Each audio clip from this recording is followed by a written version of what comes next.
પૂજ્ય ગુરુજનો, અહીં ઉપસ્થિત મહેમાનો, સૌને મારા ભાવભર્યા નમસ્કાર। આજે આપણે બધા ખાસ દિવસને યાદ કરવા માટે અહીં એકઠા થયા છીએ, જેણે મજબૂત અને રાષ્ટ્રીય તરીકે આગળ વધવાની તક આપી છે। પ્રજાસત્તાક દિવસ આપણને યાદ અપાવે છે કે આપણે એક સાથે છીએ। આપણે રાષ્ટ્રના નવા નિર્માણ કરવા માટે સાથે મળીને આગળ વધવાની તક આપી છે। ભારતમાં 26મી જાન્યુઆરી ગણતંત્ર દિવસ તરીકે ઉજવીએ છીએ।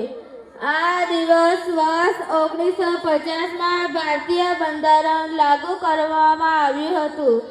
ભારતીય પ્રજાસત્તાક દિનની સ્થાપના કરવામાં આવી હતી। ભારતીય તે મહાપુરુષોની યાદમાં ઉજવવામાં આવે છે કે જેમણે મજબૂત અને રાષ્ટ્ર તરીકે આગળ વધવાની તક આપી છે। ભારતીય બંધારણ અમલ પછી પ્રજાસત્તાક દિન બન્યું।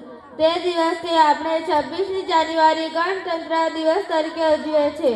જય હિન્દ, જય ભારત, અસ્તુ। આપનો આભાર બેન।